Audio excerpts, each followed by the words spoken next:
So we can talk about this Guardians of the Galaxy game. I recently just finished it. It's a game that came out last year. It was a game similar like Ghost of Tsushima when it came out. I had no idea it existed, and it's like months of this game just kind of being around before I got a recommendation. I'm like, okay. And it ended up being Ghost of Tsushima is one of the best games I played on a PlayStation 4. And so far, the Guardians of the Galaxy video game is one of the best games I played on the PlayStation 5. Now, it's almost just like the movie. So when you think of superhero games, they're never really like the movies. You look at the Hulk games, you look at the Iron Man games, they try to imitate the movies, but the games usually are like just messed up. The Superman games are like this. Rarely, even like the Batman Arkham games, they're not like the movies. The Batman in a video game is distinctly different than the movie Batman, whether it's, Christopher Nolan or whether it's the modern day Batman. But with the Guardians of the Galaxy, when you play that game, it's like you're playing the movie. And this is a Square Enix game, but they don't get all Kingdom Hearts, Final Fantasy on you. There are good cutscenes. The cutscenes don't go on for, 10 minutes, 15 minutes. There are some levels where you're just doing more exploration than you are combat. I thought that was cool because they have a nice little ebb and flow. Like some maps are a planet where you're going and you're trying to find Drax's family, or you're trying to find this thing, or you're trying to find this beast over there, and you got to fight all these different things. I thought the combat was cool because although you only get to play as the Star-Lord, there's enough of a delegation. You really do feel like you're a leader of a team. So how would the Star-Lord conduct himself with all these capable people? Because the game reminds you about just how capable your team is. You have Groot, he can build bridges, he can heal things. You got Rocket, he can build all of your inventory out. He has all of these gadgets and gazmos and all this other stuff. Gazmos, what's a gazmo? Gadgets and gadgets and you have Gamora, of course, she's Thanos' daughter. She's a weapon, a living weapon. And then you have Drax, and the Destroyer is in his name. So that's pretty self-explanatory. And you as the Star-Lord, half human, half alien. And, you're just trying your best to lead this ragtag team of talented people. So I thought they did a good job of giving you the understanding that was going on. I thought even when you were doing the adventure levels where you're just kind of more walking around and fighting anything, it was still interesting characters that you met. Like there was a scene in a bar where you meet somebody, and I won't spoil it, but that was so random.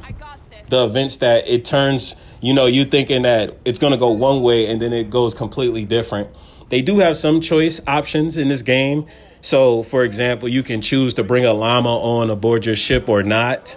But they're few and far, and the choices, I don't know because I haven't played, a story with the llama, the story without one. I had the llama. So, the llama, for example, you bring it on board, he becomes a bane to Rocket because he's always chewing through the wires and different things like that.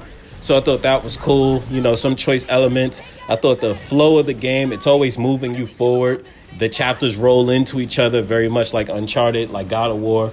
The combat was cool. The combat reminded me of like the Ultimate Alliance, but instead of being able to swap between the people, but they still have, the tag team moves, finishing moves, ultimate moves. You have a move where you can kind of just huddle everybody up.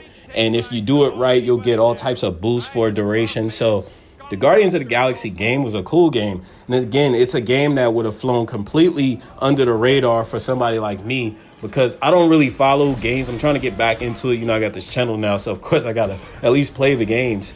And when you play the games, you realize fun is what's missing from most modern day games. And what the Guardians of the Galaxy game gave me, it's just like what I was talking about in the Tiny Tina review. It's fun games. And I don't know if we bring in sexy back or something, but it seems like game developers are starting to wake up and realize, oh, snap, if we allow the people to have fun, then they'll buy our games. Now, from what I've been seeing in different articles, it doesn't look like Guardians of the Galaxy is going to have a sequel, but it's unfortunate because I don't know which version of Call of Duty we're on at this point, the 12th, the 13th, the 15th, who knows, but certain games, they come around, and if you haven't played the Guardians of the Galaxy game, I would highly recommend it, especially if you're somebody who's into the action adventure. But what I will tell you is that there is no shortage of dialogue. These people will be talking from the time the game starts to the time the game is over. So overall, I say Guardians is a great game. It's a fun game. Can you replay it? Sure, for those choice options I was talking about earlier, but I don't think it's going to be that much of a choice. It might just affect a little bit of the dialogue as it moves forward from the choice, but not a choice that's going to overall, like on like a Witcher RPG game where, you choose not to help this lady, ends up killing like a whole bunch of orphans or some random thing like that. It's not that backbreaking, but definitely